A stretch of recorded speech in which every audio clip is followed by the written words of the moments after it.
వచ్చి మాకు 15 సెకండ్లు ఇస్తే ఈ దేశంలో ఉన్న మైనార్టీలను తుదమిట్టిస్తామని మతాన్ని రెచ్చగొట్టే విధంగా మాట్లాడింది. నేను అడుగుతున్న తెలంగాణ సమాజాన్ని, పౌర హక్కులను, పౌర సమాజం, ప్రజల యొక్క హక్కుల కోసం కొట్లాడే వాళ్ళు, మాట్లాడే వాళ్ళు జాగ్రత్తతో ఆలోచన చేయాలి. ఈ హైదరాబాద్ రాష్ట్రం 2004 నుంచి 2014లో డాక్టర్ మన్మోహన్ సింగ్ గారి నాయకత్వంలో ఈ హైదరాబాద్ నగరానికి ఔటర్ రింగ్ రోడ్డు, అంతర్జాతీయ ఎయిర్పోర్ట్, ఐటీ కంపెనీలు, ఫార్మా కంపెనీలు, మెట్రో రైలు, కృష్ణా జలాలు, గోదావరి జలాలు ఈ ప్రాంతానికి తరలించి హైదరాబాద్ నగరంలో శాంతి భద్రతలను కాపాడినారు. కాబట్టే మత సామరస్యాన్ని పెంచి పెంపొందించారు. కాబట్టే తెలంగాణ రాష్ట్రానికి వేలాది కోట్ల రూపాయల పెట్టుబడులు వచ్చినాయి, లక్షలాది ఉద్యోగాలు తెలంగాణ నిరుద్యోగ యువకులకు వచ్చినాయి.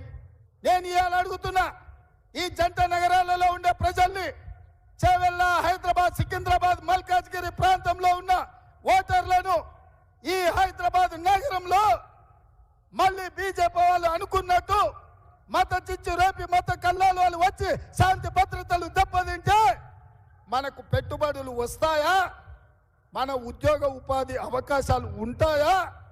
ఈ పరిస్థితుల్లో మతాన్ని రెచ్చగొట్టి రాజకీయ లబ్ధి పొందాలని, ఎన్నికల్లో గెలవాలని, ఈ దేశాన్ని దోసుకోవాలని బీజేపీ చేస్తున్న ప్రయత్నాన్ని తిప్పికొట్టాల్సిన బాధ్యత ప్రతి ఒక్క తెలంగాణ బిడ్డ మీద ఉన్నది. ఇవాళ ఈ హైదరాబాద్ నగరంలో చదువుకున్న వాళ్ళని, డాక్టర్లను, లాయర్లను, ఇంజనీర్లను, ఐఏఎస్లను, ఐపీఎస్లను, విద్యార్థులను, నిరుద్యోగ యువకులను ఆలోచన చెయ్యండి అని నేను విజ్ఞప్తి చేస్తున్నా. హైదరాబాద్ నగరం ప్రశాంతంగా ఉంది, మత సామరస్యం కాపాడినాం, ఈ నగరాన్ని అభివృద్ధి చేసినాం, ఈ నగరానికి వేల కోట్ల రూపాయల పెట్టుబడులు తెచ్చినాం, వందలాది పరిశ్రమలు తెచ్చినాం, ఐటీ కంపెనీలను తెచ్చినాం, ఫార్మా కంపెనీలను తెచ్చినాం. కాబట్టే ఇవాళ విశ్వ నగరంగా ఈ హైదరాబాదు నగరం అభివృద్ధి చెందింది. ఇవాళ ఈ విశ్వ నగరంలో బీజేపీ వాళ్ళు విషం జిమ్ముతున్నారు. ఇవాళ బీజేపీ వాళ్ళ ఆలోచన ఒక్కటే, మత చిచ్చు పెట్టాలి, మతాల మధ్య విభజన చెయ్యాలి, ఎన్నికల లబ్ధి పొందాలి, ఇది తప్ప ఇంకొక ఆలోచన లేదు. ఈడికొచ్చిన మా సోదరులను నేను అడుగుతున్నా, శ్రీరామనవమి మనం చేయలేదా? హనుమాన్ జయంతి మనం చేయలేదా? మన తాతలు ముత్తాతలు పోచమ్మ, ఎల్లమ్మ, మైసమ్మ పూజలు చేయలేదా? కోడిని కొయ్యలేదా? కళ్ళు పొయ్యలేదా? మనకా వీళ్ళు హిందుత్వం గురించి నేర్పేది?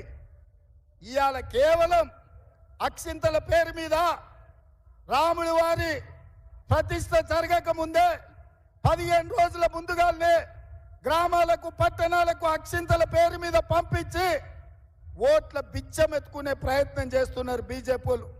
అందుకే నేను ఒక మాట చెప్పదలుచుకున్నా ఈ వేదిక మీద నుండి, దేవుడు గుడిలో ఉండాలి, భక్తి గుండెల్లో ఉండాలి. ఇవాళ నా హిందువులకు, నా ముస్లిం సోదరులకు నేను విజ్ఞప్తి చేయదలుచుకున్నా, ఇవాళ ఈ రాష్ట్రంలో బీజేపీ పెట్టబోయే మత చిచ్చు ఉచ్చులో పడొద్దు.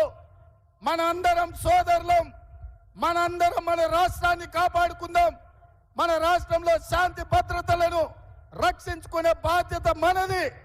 ఇవాళ రెచ్చగొట్టే ప్రకటనలు చేసిన పార్లమెంటు సభ్యురాలి మీద తక్షణమే ఎన్నికల అధికారులు క్రిమినల్ కేసులు పెట్టాలి, అరెస్టు చేయాలి.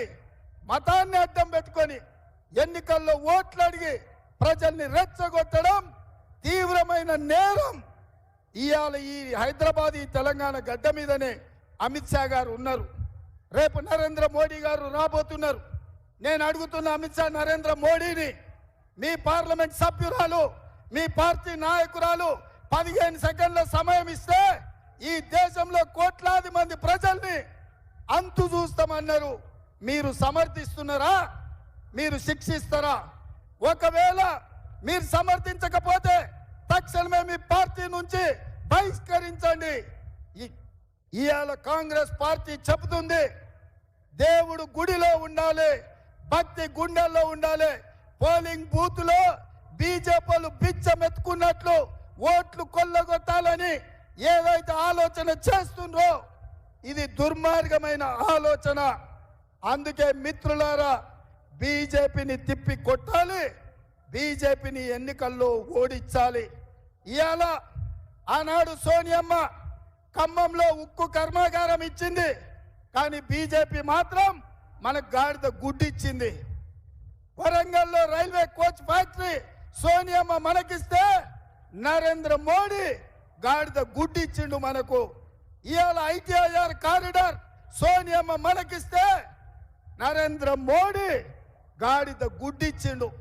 అందుకే మిత్రులారా, ఇవాళ మిమ్మల్ని అడగదలుచుకున్నా, మీరు నాతో పాటు నేను బీజేపీ ఏమిచ్చిందంటే గాడిద గుడ్డిచ్చిందని మీరు అనాలి, మోడీ ఏం తెచ్చిందంటే గాడిద గుడ్డు అని మీరు అనాలి. సిద్ధమేనా?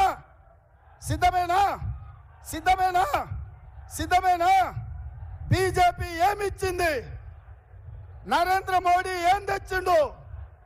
బీజేపీ ఏమిచ్చింది, నరేంద్ర మోడీ ఏం తెచ్చిండు?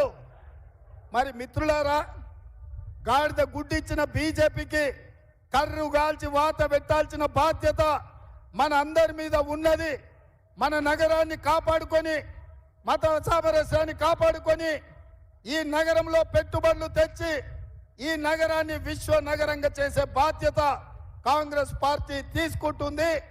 ఇవాళ బీజేపీకి ఓటేస్తే రాజ్యాంగాన్ని మార్చడానికి ఓటేసినట్టే, బీజేపీకి ఓటేస్తే ఎస్సీ ఎస్టీ బీసీ రిజర్వేషన్లను రద్దు చేసినట్టే.